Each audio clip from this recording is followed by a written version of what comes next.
Hi Casey, how you doing? I've got your work up right here and I want to say this is a really fantastic start. The craft is really impeccable. Nice job here. Let me describe how we're going to look at this piece. So what I'm going to do is I'm going to use this file. Whoops, that's the wrong file. Sorry about that. I'm going to use this file right here for comparison, and we can go ahead and make those necessary comparisons to prepare for your final submission on Sunday.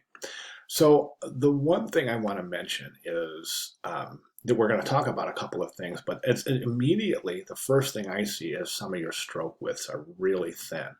This right here is very, very thin compared to right through here. Where was the other area? Oh, the C. The C is pretty thin too. And then we can see that E is a little thick through here comparatively. And when we compare it to the actual digital kerned lowercase e. I think your spacing is excellent. And one thing that you've done is you've accommodated for this open counter right here by moving and closer to fire, and that eliminates a space right there, and that eliminates the viewer reading this as fire with a space and ice, as opposed to reading it as fire and ice. Make sense? Okay, so just a few areas I want you to pay attention to in your final. One thing we're after is called overshoot. Now, I see that you have looked at the week 2 announcement, and that's great. And the week 2 announcement has a lot of really super important resources in it, all sorts of links. But I want you to definitely take a look at all the resources in this announcement, but then specifically pay attention to this video right here, how to kern fire and ice on the computer, and that'll make the necessary ties between our manual kerning exercises and how it transposes into digital. Okay, so let's go ahead and take a look at your work. This is really good spacing, outstanding. That is a little wide right there. We can tuck that in a little. This is just about perfect right here. That could be closed down a little bit right there.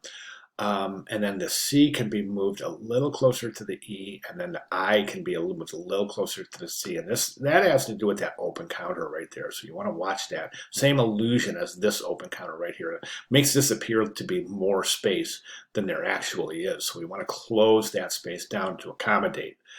It looks like you've started to address overshoot, and that's really important. Overshoot is covered in the course lectures, specifically the optical relation. This is a great lecture right here, so go through this 2 or 3 times until you really, really understand everything that this is saying. But this optical relationships right here, this is called overshoot.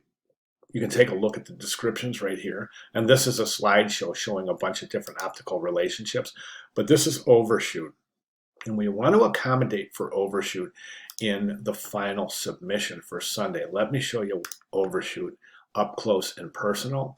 So let's zoom in here, and we can see that curved letter forms rise above the mean line and fall below the baseline respectively. And also curved letter forms would rise above the cap line accordingly as well. And the reason for these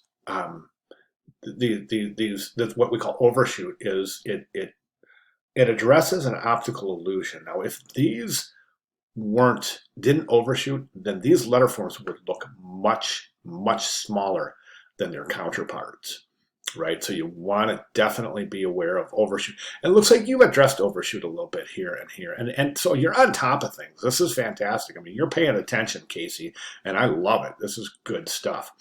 Okay, so going into the final, I would just, my recommendation would be to just watch those little spaces that I talked about. And your letter spacing is great, so we don't need to address that at all. And then just really try to accommodate for that overshoot. So let's see that little tip of that lowercase I. See how yours sits on the baseline, but see how it kind of rises above the baseline. So you really want to pay attention to things like that. Feel free to screenshot this and use it for reference. But those are the recommendations I have for Sunday. So if you have any questions at all, please let me know. I'll be glad to make any necessary clarifications. Thank you very much, Casey.